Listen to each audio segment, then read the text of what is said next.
السلام علیکم ورحمۃ اللہ وبرکاتہ۔ الحمد للہ رب العالمین والصلاة والسلام علی سید الانبیاء وخاتم المرسلین وعلى آلہ وصحبہ ومن تبعہم بإحسان الى یوم الدین، اما بعد فاعوذ باللہ من الشیطان الرجیم، بسم اللہ الرحمن الرحیم۔ لن تنالوا البر حتى تنفقوا مما تحبون وما تنفقوا من شيء فإن الله به عليم۔ صدق اللہ مولانا العظیم۔ محبت سے درود پاک پڑھ لیجئے۔ اللهم صل على محمد وعلى آل محمد كما صليت على إبراهيم وعلى آل إبراهيم إنك حميد مجيد۔ اللهم بارك على محمد وعلى آل محمد كما باركت على إبراهيم وعلى آل إبراهيم إنك حميد مجيد۔ محترم بزرگوں اور عزیز بھائیوں اور ساتھیوں، جمعۃ المبارک کی گزارشات میں ہمارے ہاں ان آیات کا تذکرہ جاری ہے جن میں اللہ نے ہمیں کچھ کاموں سے روکا ہے۔ الحمدللہ اس موضوع پر 3 پارے ہمارے مکمل ہو چکے ہیں۔ آج چوتھے پارے کی پہلی آیت سے آغاز کریں گے، جس کا مفہومی معنی یہ بنتا ہے کہ تم لوگ اس وقت تک حقیقی بھلائی اور کامل و مکمل نیکی حاصل نہیں کر سکتے جب تک کہ تم اپنی پسندیدہ اور عزیز ترین چیزوں میں سے کچھ اللہ کی رضا کے لیے خرچ نہ کرو۔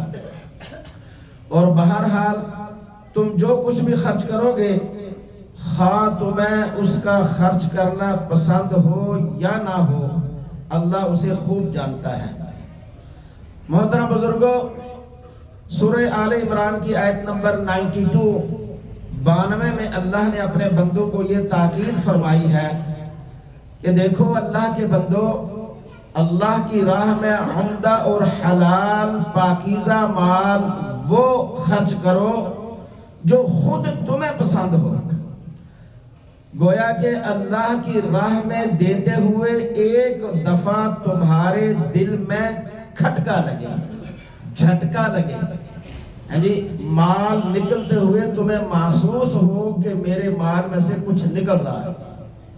ایسا نہیں ہے جو کوڑے میں پھینکنے والا ہے وہ اللہ کے راستے میں دے دیا جس کی پرواہ نہ ہو، بلکہ پسندیدہ چیز دل کو لگنے والی کہ ایک مرتبہ دل ہلے یار کی دے چھڑے ہے، لیکن اللہ کی رضا دل میں ہو، یہ ہے اصل اللہ کے راستے میں مال کا خرچ کرنا۔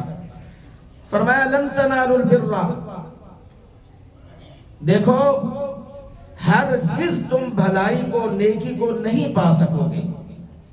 بر کے مختلف معانی ہیں قرآن کریم کے اندر، حدیث مبارکہ کے اندر۔ یہ بر لفظ کئی معنوں کے لیے استعمال ہوا ہے۔ اس کا معنی صلہ رحمی بھی ہے، دنیا اور آخرت کی خیر بھی ہے، اس کا معنی جنت بھی ہے۔ اسی وجہ سے امام طبری رحمہ اللہ نے اس آیت مبارکہ کا ترجمہ یوں کیا ہے، اے ایمان والو تم اپنے رب کی جنت کو نہیں پا سکو گے جب تک کہ تم اللہ کے راہ میں پسندیدہ ترین چیز خرچ نہ کرو۔ نمبر 4، لوگوں سے اچھے اخلاق کے ساتھ پیش آنا، یہ بھی بر ہے۔ سرکار دو عالم صلی اللہ علیہ وآلہ وسلم نے فرمایا البر حسن الخلق، نیکی اچھے اخلاق کا نام ہے۔ نمبر 5، عقیدے اور عمل میں اللہ کی اطاعت کرنا، نیک عمل کرنا، یہ بھی بر کے اندر آتا ہے۔ جیسے اللہ فرماتے ہیں ان الابرار لفی نعیم، نیکوکار لوگ اللہ کی نعمتوں میں ہوں گے۔ اگر بر کی نسبت اللہ کی طرف کی جائے تو اس کا معنی ہوتا ہے اجر عطا کرنا، ثواب عطا کرنا۔ اللہ پاک نے قرآن میں اپنے بارے میں فرمایا انہو هو البر الرحیم، بے شک وہ اللہ مہربان ہے اور اجر عطا کرنے والا ہے، ثواب عطا کرنے والا ہے۔ محترم بھائیو، جب یہ آیت مبارکہ نازل ہوئی تو صحابہ اکرام علیہم الرضوان نے اس آیت پر کما حقہ عمل کیا۔ چونکہ قرآن کی کسی بھی آیت پر صحابہ کا عمل اس آیت کے مقصد نزول کو متعین اور واضح کرتا ہے کہ صحابہ نے اس پر کیسے عمل کیا۔ صحابہ کا عمل ہی ہمارے لیے حجت اور رہنما ہوتا ہے کہ اس آیت کا یہ مقصد اور یہ معنی ہے۔ چنانچہ بخاری اور مسلم کی روایت میں ہے، حضرت انس فرماتے ہیں مدینہ منورہ کے انصار صحابہ میں سیدنا ابو طلحہ انصاری رضی اللہ تعالیٰ عنہ سب سے زیادہ مالدار تھے، مالی مال ان کے پاس موجود تھا۔ جب یہ آیت مبارکہ نازل ہوئی تو حضرت ابو طلحہ انصاری نے اپنا سب سے خوبصورت اور سب سے پسندیدہ باغ حضور علیہ السلام کے مشورہ سے، چونکہ بات لمبی ہے مختصر جو ضرورت کی ہے، مشورہ سے اپنے قریبی رشتہ داروں اور چچا زاد بھائیوں کے لیے وقف کر دیا تھا، جسے بیر روحہ کہا جاتا ہے، جو مسجد نبوی کے بالکل سامنے واقع تھا۔ چونکہ آقا صلی اللہ علیہ وسلم نے آپ کو مشورہ دیا کہ آپ بجائے اس کے کہ عام وقف کر دے، اپنے قریبی جو غریب رشتہ دار ہیں ان کو وقف کرے۔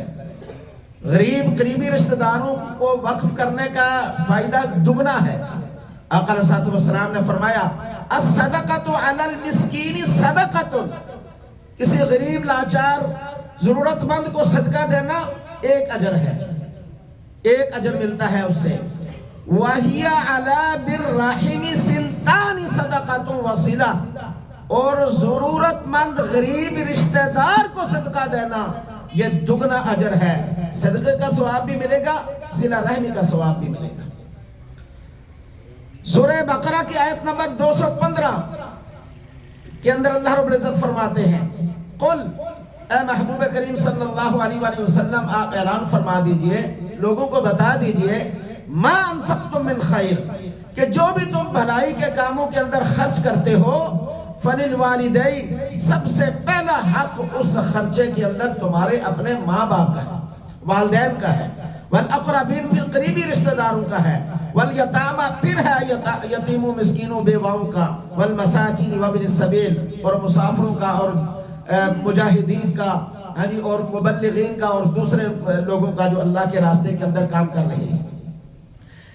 امام طبری نے اپنی تفسیر میں لکھا ہے کہ جب یہ آیت مبارکہ نازل ہوئی لن تنالوا البر حتى تنفقوا مما تحبون، تو حضرت زید بن حارثہ نے اپنا سب سے زیادہ پسندیدہ گھوڑا نبی پاک صلی اللہ علیہ وسلم کی خدمت اقدس میں حاضر کیا اور کہا کہ آقا جہاں مرضی اس کو اللہ کی راہ میں صدقہ کر دے، سب سے پسندیدہ خوبصورت، مریا سڑیا نہیں، ساڑی طرح صدقہ دینا تھا لبو جتھے مڑیل جیا بکرا لبے جنہوں ویکھ کے بھو آوے، بس وہ اللہ دے راج دے دیو، 4 کروڑ دی گڈی دے ٹیراں دے وچ ذبح کر گیا انہوں دینا ہے تاکہ بلاواں دور ہو جائے، مریا گلیا بکرا۔ حضرت زید بن حارثہ نے وہ گھوڑا پسندیدہ آقا کریم صلی اللہ علیہ وآلہ وسلم کو آ کر دے دیا۔ آپ نے وہی گھوڑا حضرت اسامہ بن زید کو ہدیتاً دے دیا۔ حضرت زید بن حارثہ کے یہ بیٹے تھے اسامہ بن زید، آپ پریشان ہوئے کہ بھئی میں نے تو اللہ کے راستے میں دیا ہے، میرے گھر میں ہی آ گیا۔ محبوب کریم صلی اللہ علیہ وسلم نے فرمایا بھائی زید دیکھو، جہاں میں نے ضرورت محسوس کی وہی اس گھوڑے کو دے دیا، اگر یہ تمہارے گھر ہی واپس کیوں نہ آ گیا ہو تمہیں پورا اجر ملے گا، تم پریشان نہ ہو۔ میں جہاں محسوس کیا ہے کہ یہاں ضرورت ہے میں نے اس کو دے دیا ہے، آپ کو اجر پورا ملا ہے، آپ نہ پریشان ہو۔ اس طرح میرے بھائیو بزرگوں اور دوستوں، صحیح بخاری اور دیگر کتب حدیث میں یہ روایت ہے، سیدنا عبداللہ بن عمر روایت کرتے ہیں کہ سیدنا عمر فاروق رضی اللہ تعالیٰ عنہ کو خیبر کی زمین کا ایک ٹکڑا بطور مال غنیمت ملا۔ سیدنا عمر فاروق رضی اللہ تعالیٰ عنہ نبی پاک صلی اللہ علیہ وسلم کے پاس آئے اور آ کر کہا یا رسول اللہ، آج تک میرے پاس جو کچھ بھی ہے سب سے پسندیدہ مجھے یہ زمین کا ٹکڑا لگتا ہے اور یہ سب سے مجھے پسند ہے، میں اسے اللہ کے راستے میں دینا چاہتا ہوں، آپ مشورہ دیجئے کیا کروں۔ اور یہ پہلا وقف ہے مسلمانوں کی تاریخ میں، پہلا وقف رائے خدا۔ آقا علیہ السلام نے فرمایا دیکھو زمین کو اپنی ملکیت میں رکھو، زمین نہیں دینی، اس کی پیداوار دو، زمین تا حیات آپ کے قبضے میں رہے، پیداوار اس کی اللہ کے راستے میں جو ہے نا وہ لکھتی رہے۔ چنانچہ سیدنا عمر فاروق رضی اللہ عنہ نے ایک تحریر لکھوائی کہ اس کو فروخت نہیں کیا جائے گا، ہبہ نہیں کی جائے گی، وراثت نہیں بنے گی، اس کی پیداوار صدقہ کی جائے گی، غریبوں میں، رشتہ داروں میں، غلاموں میں، گردن آزاد کرنے والوں میں، اللہ کے دین کی تبلیغ کرنے والوں میں، مجاہدین میں، مسافروں میں، مہمانوں میں، انتظام کرنے والے بھی اس سے ضرورت کے مطابق لے لیں، دوسروں کو بھی دیں۔ کوئی شخص اس کا مال ذخیرہ نہیں کر سکتا، سب اللہ کے راستے میں دیں۔ یوں آپ نے یہ زمین کا ٹکڑا راہ اللہ وقف کر دیا۔ حضرت ابو ذر غفاری رضی اللہ تعالیٰ عنہ کے ہاں ایک مرتبہ مہمان آئے، آپ نے غلام کو کہا جاؤ میری اونٹنیوں میں سے سب سے زیادہ جو خوبصورت اور صحت مند ہے وہ لے کے آؤ۔ غلام لے کے آیا، دیکھا وہ تھوڑی کمزور تھی، تو کہا تو نے میرے ساتھ خیانت کی ہے، میں نے کہا تھا سب سے بہترین اور خوبصورت لانی ہے، تو نے یہ کیا لائی؟ تو وہ کہنے لگے کہ اے مالک میں نے آپ کی اونٹنیوں میں سب سے خوبصورت اور صحت مند اسی کو پایا ہے، تبھی اس کو لے کر آیا۔ آپ نے اس کو صدقہ کر دیا، اس کو ذبح کیا، اور ذبح کر کے مہمانوں کو کی تواضع کی، مہمانوں کو کھلایا۔ ہمارے یہاں آئے تو ہم پوچھتے ہیں ٹھنڈا ہوئے گرم، وہ بیچارہ شرمندہ مارا پہلے کہتے نہیں میں کھا کے رہن دے، کوئی گل نہیں۔ بھائی وقت کا لحاظ کریں، چائے کا وقت ہے چائے لا کر دیں، بوتل کا وقت ہے بوتل دیں، کھانے کا وقت ہے تو کھانا دے لا کر۔ کون اپنے منہ سے آگے کہتا ہے جی میں کھان واسطے آیا، یا میرے بھوک لگی ہے، پیاس لگی ہے؟ یہ تو ادب کے خلاف ہے مہمان کو کہنا جی ٹھنڈا یا گرم کیا لیں گے جی، ادب کے خلاف ہے، مہمان کی جو اس شان ہے اس کے خلاف ہے یہ۔ بہرحال میرے بھائیو بزرگوں اور دوستو، رسول اللہ صلی اللہ علیہ وسلم کے گھر امی عائشہ صدیقہ رضی اللہ تعالیٰ عنہ نے بکرا صدقہ دیا، آپ کے لیے دستی رکھ دی، باقی سارا بانٹ دیا، دستی آپ کو پسند دی، آپ نے رکھ دی۔ آقا کریم صلی اللہ علیہ وسلم گھر تشریف لائے، پوچھا عائشہ کیا رکھا ہے؟ تو کہا یا رسول اللہ آپ کی پسندیدہ ایک دستی رکھی ہے، باقی سارا اللہ کی راہ میں خرچ تقسیم کر دیا ہے۔ تو فرمایا نہیں عائشہ، باقی سارا ہی تو رکھا ہے، یہ ہمارا نہیں ہے، باقی سارا آخرت میں ہمارے کام آئے گا، وہی تو اصل رکھا ہے اپنے لیے، تو جو اللہ کے راستے میں دے دیا وہی اپنا ہے۔ نبی پاک صلی اللہ علیہ وآلہ وسلم نے ارشاد فرمایا من تصدق بعدل تمرۃ من کسب طیب، جو شخص اپنی حلال، توجہ کیجئے گا سارے بھائی، جو شخص اپنی حلال کمائی میں سے ایک کھجور کے برابر صدقہ کرتا ہے، ولا يقبل اللہ الا الطیب، دیکھو اللہ طیب اور حلال کمائی کا مال ہی قبول کرتا ہے۔ یہ نہیں ہے ذخیرہ اندوزی کر کے قیمتیں بڑھا چڑھا کر ظلم اور زیادتی کر کے پھر دسترخوان لگا دے روزہ داروں کے لیے، روزہ کھولنے کے لیے لمبے لمبے دسترخوان، سارا حرام کا مال وہاں کھلا دیا، لو کتنا سخی ہے جی، 200 بندہ روزانہ یہ دیکھو روزہ افطار کرنا لاتا ہے، یہ نہیں ہے۔ فَإِنَّ اللَّهَ يَتَقَبَّلُهَا بِيَمِينِهِ، جو شخص رزق حلال پاکیزہ طیب کمائی میں سے ایک کھجور بھی اللہ کے راستے میں صدقہ کرتا ہے، تو اللہ اپنی شان کے مطابق اس کے اس صدقے کو دائیں ہاتھ سے قبول کرتا ہے، کما شانہ، جیسے اس کی شان ہے۔ دائیں ہاتھ سے قبول کرنے کا مطلب ہے کہ اللہ خوش ہوتا ہے اس کے صدقہ کرنے سے، حلال طیب پاکیزہ اس نے دیا۔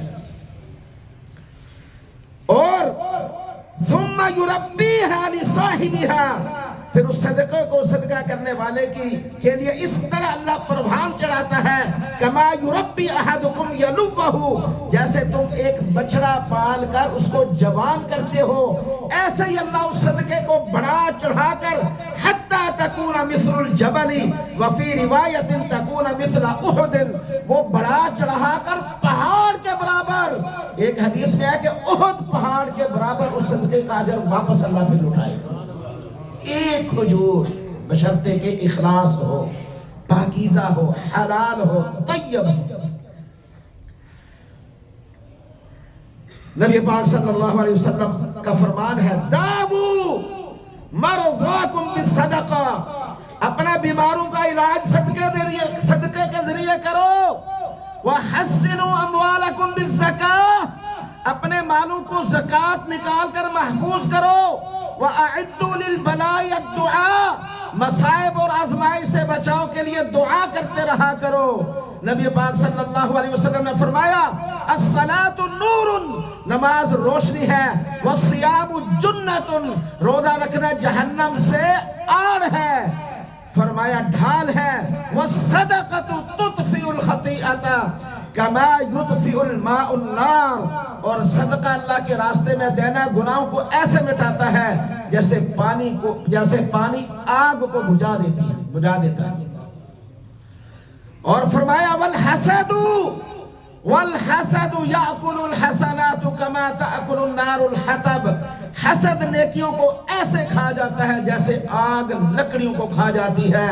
نبی پاک صلی اللہ علیہ وآلہ وسلم نے فرمایا ان الصدقۃ لتطفئ غضب الرب وتدفع میتۃ السوء، صدقہ اللہ کے غضب کو مٹاتا ہے اور بری موت کو دور کرتا ہے، موت کے وقت کی جو پریشانیاں ہیں ان کو دور کرتا ہے، آسانی پیدا کرتا ہے۔ فرمایا نبی پاک صلی اللہ علیہ وسلم نے الصدقۃ تسد 70 بابا من السوء، صدقہ اور خیرات کرنا تکلیف، برائی اور نقصان کے 70 دروازے بند ہونے کا ذریعہ بنتا ہے۔ آپ صلی اللہ علیہ وسلم نے فرمایا کہ 7 آدمی ایسے ہیں جو اللہ کے عرش کے سائے تلے ہوں گے اس دن، جس دن اللہ کے عرش کے سائے کے سوا کوئی سایہ نہیں ہوگا۔ ان میں سے ایک آدمی وہ ہے رجل تصدق صدقہ فاخفاها حتى لا تعلم شماله ما تنفق يمينه، جو اللہ کی راہ میں ایسے صدقہ اور خیرات کرتا ہے چپکے سے کہ اس کا دائیں ہاتھ دے رہا ہوتا ہے، بائیں ہاتھ کو پتہ ہی نہیں چلتا۔ اللہ اکبر، یہ جو لمبی لمبی لائنیں رمضان میں لوگوں کی لگاتے ہیں، یہ خدا کا خوف کریں، یہ اللہ کے دیے ہوئے مال کو اس طرح لوگوں کو ذلیل کر کے نہ دیں، رسوا کر کے نہ دیں، اس طرح لوگوں کو دروازوں کے سامنے لمبی لائنوں پہ مت کھڑا کریں۔ یہ نہیں ہے طریقہ شریعت کا، یہ نہیں ہے طریقہ اسلام کا، اور نہ ہی یہ زکوٰۃ دینے کا طریقہ ہے، زکوٰۃ دینے کا یہ طریقہ نہیں ہے۔ ترمذی شریف کی روایت ہے، نبی حضرت عبداللہ ابن عباس رضی اللہ تعالیٰ عنہما نبی پاک صلی اللہ علیہ وسلم حضرت ابن عباس فرماتے ہیں کہ نبی پاک صلی اللہ علیہ وسلم کی خدمت میں ایک آدمی حاضر ہوا، کہنے لگا یا رسول اللہ ان امی توفیت، اے اللہ کے رسول میری امی جی کا انتقال ہو گیا ہے، میں اس وقت نہیں تھا، کہیں سفر میں تھا، باہر تھا، میں واپس آیا تو میری امی جی فوت ہو گئی تھی، اور میں دل سے یہ کھٹکا مجھے ہے اگر میں حاضر ہوتا تو میری امی جی مجھے کوئی وصیت کرتی صدقہ اور خیرات کی، وہ مجھے وصیت کرتی، لیکن میں تھا نہیں، تو اب میں، اور ایک روایت میں ہے کہ والد کا انتقال ہو گیا، ایک میں والدہ کا ایک میں والد کا، ينفعها ان تصدقت عنها، اگر میں ان کے طرف سے کوئی صدقہ کروں، کوئی صدقہ جاریہ کا کام کروں تو ان کو اس کا نفع ہوگا، میرے والد یا والدہ کو؟ نبی پاک صلی اللہ علیہ وسلم نے فرمایا نعم، ہاں اس کا فائدہ ہوگا، یعنی انہیں صدقے کا اجر ملے گا۔ اسی طریقے سے حضرت سعد رضی اللہ عنہ نے بھی اصالہ ثواب کے لیے حضور علیہ السلام سے پوچھا تھا اگر میں اپنی والدہ کے لیے صدقہ کر دوں، خیرات کر دوں تو ان کو فائدہ پہنچے گا؟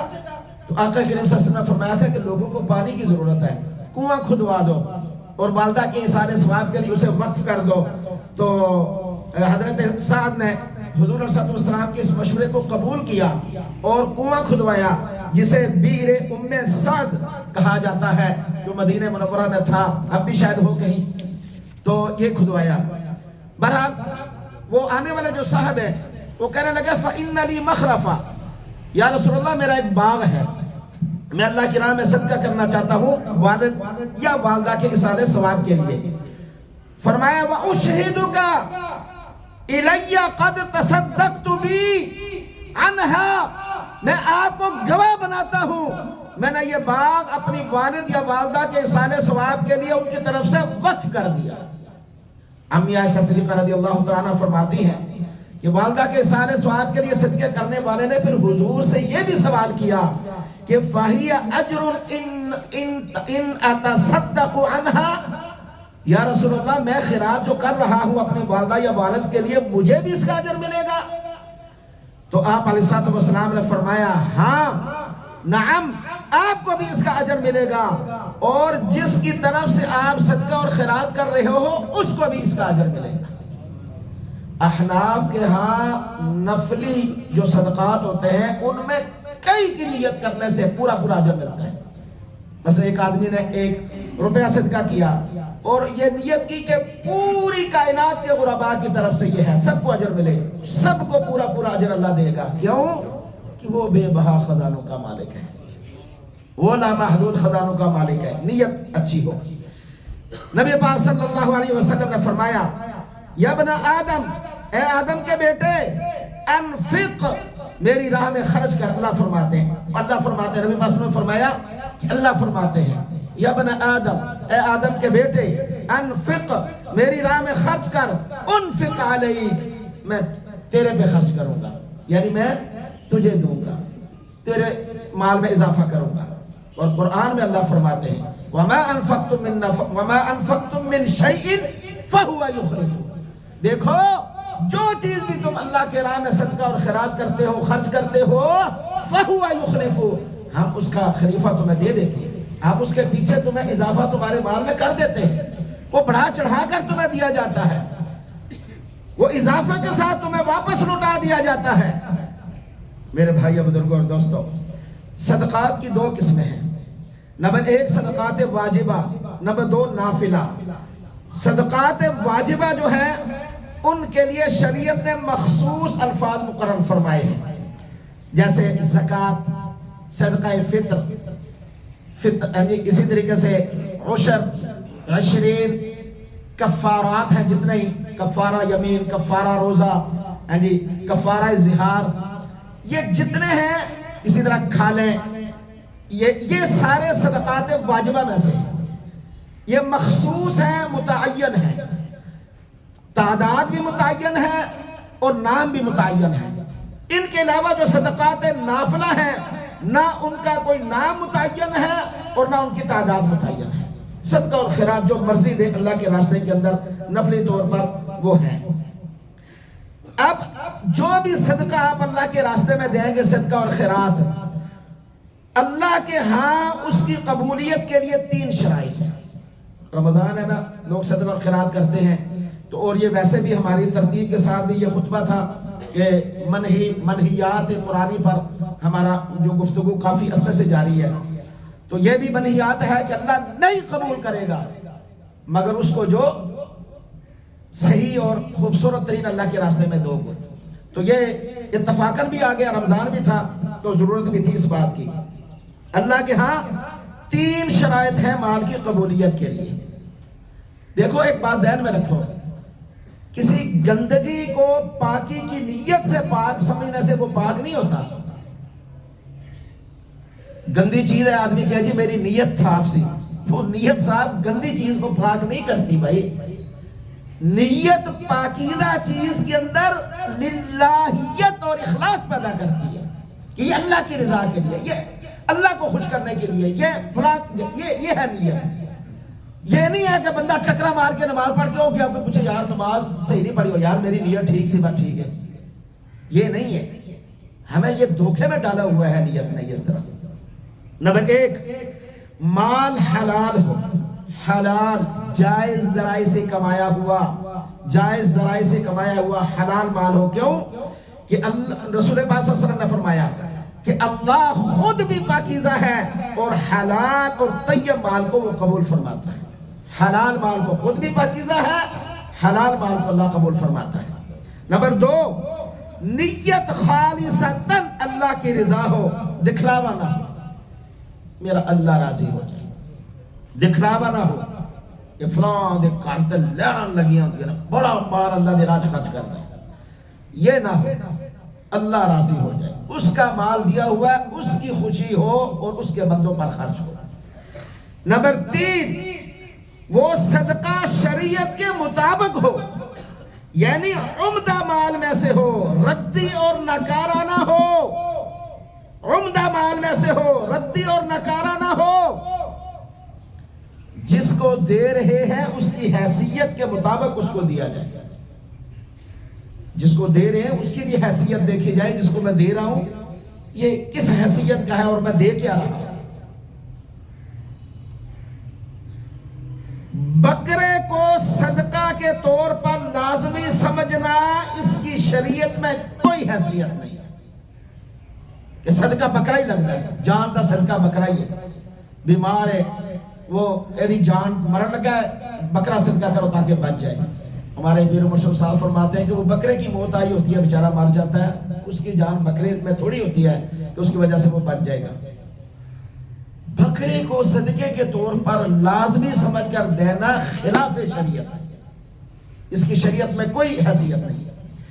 شریعت کے اندر اصل صدقہ نقدی ہے، نقدی۔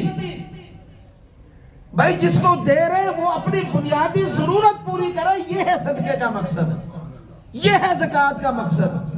اور جس کو دے رہے اس کی بنیادی ضرورت کیا، یہ آپ کو اور مجھے کیا پتا ہے؟ یہ بات ذہن میں رکھیں توجہ کے ساتھ کہ جان کا صدقہ جانور کی صورت میں صرف دو صورتوں کے اندر ہے، بس دو صورتیں۔ جانور ذبح کرنا لازمی اور ضروری صرف اور صرف دو صورتوں میں ہے، ایک قربانی ہے، ایک عقیقہ ہے، بس۔ قربانی اور بولے ہیں قربانی اور عقیقہ، بس دو ہی ہیں۔ اب قربانی میں پھر عید کی قربانی بھی آ جاتی ہے، حج کرنے کے بعد دم شکر وہ بھی آ جاتی ہے، بڑی جنایت کرنے کی وجہ سے جو دم لازم آتا ہے وہ بھی اسی قربانی میں ہی آتا ہے۔ قربانی میں جانور کا بدل نہیں ہے، یہی دینا پڑے گا، اور عقیقے میں جانور کا بدل نہیں ہے، یہ جانور ہی ذبح کرنا پڑے گا، وہ بھی شرائط کے ساتھ جو شرائط شریعت نے مقرر کی ہے۔ اس کے علاوہ بکرا دینا کوئی شریعت کے اندر اس کا کہیں نہیں ہے۔ آپ کو دینا چاہے صاف ستھرا بہترین خوبصورت جو خود گھر میں کھاتے ہو، وہ ویسے صدقہ کرے تو کوئی بات نہیں، لیکن اس کو جان کا صدقہ لازمی سمجھنا اس کی شریعت میں کوئی حیثیت نہیں۔ شریعت میں ہے نقدی، نقد مال کیش، کہ اگلا اپنی ضرورت پوری کرے۔ اگلے کے گھر پہلے ہی 10 کلو چاول ہو، صاحب جی نے اور توڑا پہ ہی دیتا 10 کلو دا، پکائے گا بیچارہ کہ تو مسالے ہی نہیں ہوں گے، اس کو پتہ ہے اس کے گھر میں گھی نہیں ہے، دوسری چیزیں نہیں ہے، چاول تو پہلے سے ہی پڑے ہوئے ہیں، اس کے علاوہ نہیں ہے۔ اور میرے بھائیوں بزرگوں اور دوستوں، ناراضگی معاف، لیکن بتانا ضرور ہے، شریعت ہے۔ یہ جو زکوٰۃ ہے، زکوٰۃ کے پیسے پہ زکوٰۃ دینے والے کا کوئی حق ہی نہیں ہے، اس کی ملکیت ہی نہیں ہے۔ یہ جو زکوٰۃ دیتے ہیں اپنے مال میں سے، جو زکوٰۃ کا 2.5% ہے، اس کے مالک وہ نہیں ہے، ان کے پاس اللہ کی طرف سے بطور امانت رکھی ہوئی یہ کرنسی ہے، یہ مال ہے، وہ اپنی مرضی سے کسی کو اس مال میں سے خرید کر سودا دینے کا اختیار ہی نہیں رکھتے۔ گٹو بنا بنا کے لوگوں کے گھروں میں بھیج رہے ہیں، لوگوں کو تقسیم کر رہے ہیں، آٹے کے ٹرک لا کر لمبی لائنیں لگا کر لوگوں کو دے رہے ہیں، لوگوں سے چندہ اکٹھا کر کے عورتوں کی لائنیں لگوا کر ان کو ذلیل و خوار کرتے ہیں۔ خدا تمہیں اسی لائن میں ایک دن کھڑا کرے، تمہیں پتہ چلے کہ ان کی لائنوں پہ لگا کر کتنی ان کی انسلٹ ہوتی ہے اور عزت نفس مجروح ہوتی ہے۔ اور شریعت نے تو اتنی چھوٹ اور ڈھیل دی ہے کہ تم دینے والے کو یہ بھی نہ کہو بھائی زکوٰۃ ہے، تم کہو بھائی تمہارے بچوں کے لیے خرچہ ہے، تمہارے لیے تحفہ ہے، عیدی ہے۔ یہ تک شریعت نے کہا ہے بھائی تم یہ بھی نہ کہو کہ زکوٰۃ دے رہا ہوں تاکہ اس کی عزت نفس نہ مجروح۔ اور تم ظالموں ان کو لائنوں پہ لگا کر عورتوں کو ان کو ذلیل و رسوا کرتے ہو، تمہارا اختیار ہی نہیں ہے، تمہارا حق کیا بنتا ہے تم چندے اکٹھے کر کے عورتوں کو بچوں کو ذلیل کرو، رسوا کرو۔ اگر تمہیں اتنا ہی شوق ہے چیریٹی کا، اتنا ہی شوق ہے لوگوں کی فلاح و بہبود کا، لوگوں کو تلاش کرو، ان کے گھروں سے جہاں کہیں سے بھی ملتے ہیں ان کی رجسٹریشن کر کے ان کے گھر تک ان کا خرچہ پہنچاؤ۔ مفت کے مامے بنے پھرتے ہیں، مفت کے چودھری بنے پھرتے ہیں، لوگوں کے سامنے بڑے ہم یوں کرتے ہیں، چندہ لوگوں سے لیتے ہیں، ذلیل و رسوا غربا کو کرتے ہیں، پیچھے تک سارے لوگ بتائیں ایسے زیادتی نہیں ہے عورتوں کے ساتھ بچوں کے ساتھ، بتائیں تمہارے دیے ہوئے مال سے لوگوں کو ذلیل و رسوا کرتے ہیں اور ان کو بے عزت کرتے ہیں، تمہیں اختیار ہی نہیں ہے یہ سودا سلف لے کر یا گٹو بنا کر لوگوں کو لائنیں بنوا کر ان کو دو، اختیار ہی نہیں ہے تمہارے پاس وہ مال خرچ کرنے کا، تم کیسے دے رہے ہو اپنی مرضی کے ساتھ؟ جو زکوٰۃ کا مستحق ہے وہ اپنی مرضی سے اس کو لے گا نا، پھر زکوٰۃ تو ہوئی نا، تم نے اپنی مرضی سے ان کو لے کر دیا، پھر زکوٰۃ کہاں سے ادا ہوئی؟ اب یہ تو نہیں فتویٰ دے سکتا زکوٰۃ ادا نہیں ہوتی، لیکن اس طریقے سے زکوٰۃ کی روح مر جاتی ہے، مقصد ہی فوت ہو جاتا ہے، فرض ساقط ہو گیا، صرف سر سے بدن اتر گیا۔ تو بھائی نگد دو، تمہیں کیا تکلیف ہے کہ تم وہ فلاں چیز ہے فلاں، ان کی مرضی ہے۔ زکوٰۃ کا معنی یہ ہے کہ زکوٰۃ دینے والا لینے والے کو، زکوٰۃ جو دینے والا ہے وہ لینے والے کو دے کر اپنا تعلق ختم کر دے، وہ اپنی مرضی ہے، وہ بھاوے جوا کھیلے۔ آپ کون ہوتے ہیں پوچھے بھلے جوا کیوں کھیلے؟ بھائی تو نے دے دی اس کا تھا، تیرا تو ہے ہی نہیں، اور زکوٰۃ دینے والوں کا تو یہ مال ہے ہی نہیں، 97.5 روپے اسی کے ہیں، 2.5 روپے اس کے ہیں ہی نہیں، 97.5 روپے پہ تصرف کرے اپنی مرضی سے، جیسے مرضی کرے۔ یہ 2.5 روپے کے وہ اپنی مرضی سے تصرف کیوں کرتا ہے؟ یہ اس کو اختیار کیسے ہے؟ یہ نہ کرے، نقدی دے۔ دکانوں پہ آرڈر دیے ہوتے ہیں، ہاں جی اتنے، نقدی کیوں نہیں دیتے ہیں؟ لینے والا اپنی مرضی، جتنے مرضی اس کے پاس ہوں، آپ کس سے کیا ہے؟ آپ نے تو اللہ کا حکم پورا کرنا ہے، دینے ہی دینے۔ اس لیے میرے بھائی بزرگوں اور دوستوں، یہ زکوٰۃ آپ کا نہیں ہے، یہ مستحقین کا آپ کے پاس بطور امانت ہے، آپ کے پاس اللہ نے امانت رکھا ہوا ہے یہ سارا مال، ان کو نقدی کے طور پر دو، ضرورت مند کو دو، جو ضرورت مند ہے سب سے پہلے اقربا میں تلاش کرو، بہن بھائیوں میں تلاش کرو، اصول فروع ایک دوسرے کو نہیں دے سکتے، ماں باپ بیٹا بیٹی نیچے اوپر تک نہیں، بیوی خامد کو نہیں، خامد بیوی کو نہیں، باقی سارے رشتہ داروں کو دے سکتے ہیں، داماد کو دے سکتے ہیں، بیٹی کو نہیں دے سکتے۔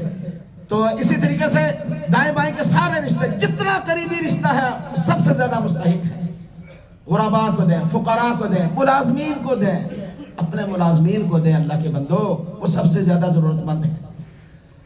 قریب ضرورت مند ہونے کے باوجود دور دینے سے ادائیگی نہیں ہوتی محلے میں، اور زکوٰۃ دیتے وقت ملکیت شرط ہے، مدارس میں، مساجد میں، بلڈنگوں پہ، صفوں پہ، ہاسپٹلز پہ، مشینری پہ، عام ہاسپٹل کی دوائیوں پہ زکوٰۃ نہیں لگتی، ضائع جاتا ہے پیسہ سارے کا سارا۔ ملکیت شرط ہے اس میں، بلڈنگ کس کی ملکیت ہے؟ مشینری، ہاسپٹل کے اندر کافر اور مسلمان کا لحاظ نہیں رکھا جاتا، مسلمان ہونا شرط ہے زکوٰۃ دینے اور لینے دونوں کے لیے۔ ہاں آپ کوئی دوائی لینے والا مریض غریب ہے تو اس کو دوائی کے لیے پیسے دے دیں، یا وہ سمجھتے نہیں لے گا دوائی لے کے دے دیں اس کو مارے، ہاسپٹل میں نہیں۔ اتنے جب کھانوں پہ یہ موقع مل جاتے ہیں، بینروں کے لائن لگ جاتی ہے، لوگ دیکھتے ہی نہیں ہے بھائی یہ خرچ کہاں کرتے ہیں، خرچ بھی ہوتی ہے کہ نہیں ہوتی، اور کدھر خرچ کرتے ہیں؟ یہ جتنے ہاسپٹلز ہیں، ڈسپنسری ہیں، ٹرسٹ ہیں، ان پہ نہیں لگتی زکوٰۃ۔ یہ بلڈنگیں بناتے ہیں، مشینریاں لاتے ہیں، وہ تو کسی کی ملکیت ہی نہیں ہوتی۔ اسی طریقے سے میرے بھائی بزرگوں اور دوستوں، اللہ کے راستے میں خرچ کرتے ہوئے ضرورت مند کو دیکھیں، سفید پوش کو دیکھیں، باعزت احترام کے ساتھ ان کو دیں۔ یہ ابھی موضوع ہے کافی آگے تک ہے، یہ درمیان میں تھوڑی سی بات میں نے کور کر لوں، مزید انشاءاللہ اگلے جمعے اسی پر بات کروں گا۔ تو یہ جو مستحقین ہیں ان کو دیں۔ بعض چیریٹی والے ادارے ایسے بھی ہیں جیسے شبان ختم نبوت والے ہیں، ختم نبوت والے ہیں، اسی طرح مجاہدین کو کچھ تنظیمیں ہوتی ہیں، تحقیق کے ساتھ آپ ان کو دیں جو اللہ کے راستے میں لڑنے والوں پر خرچ کریں، یا جو مسلمان نینے ہوتے ہیں ان پر خرچ کریں۔ ہمارے شبان ختم نبوت والے ہیں، پہلے بھی آپ جانتے آتے رہتے ہیں، وہ جو نئے قادیانی مسلمان ہوتے ہیں، عیسائی مسلمان ہوتے ہیں، جن کو گھرانے والے چھوڑ دیتے ہیں، چھوڑنے کی وجہ سے وہ بیچارے بالکل بے سہارا اور لاوارث ہو جاتے ہیں، ان کی کفالت کے لیے انہوں نے کفالت یعنی پروگرام ایک بنایا، وہ کفالت کے لیے انہوں نے ادارہ بنایا، وہاں ان کی کفالت کرتے ہیں، ان کے گھر والوں کی کفالت وغیرہ کرتے ہیں۔ آپ اپنے صدقات خیرات اور وغیرہ ان کو دیں، تو ممکن ہے وہ باہر آئے ہیں تو وہ انشاءاللہ قابل اعتماد ہے اور صحیح جگہ پہ خرچ کرنے والے ہیں۔ آپ کے زکوٰۃ صدقات خیرات وہ صحیح معنوں پہ لگیں گے، جن کو تسلی ہو، نہیں تو جہاں تسلی ہے وہیں دیں۔ اللہ ہمارے اعمال صالحہ کو کما حقہ قبول فرمائے اور ہمیں صحیح معنوں میں خرچ کرنے کی توفیق نصیب فرمائے۔ اگلے جمعہ انشاءاللہ یہی سے آگے سنتے ادا کر لیجیے۔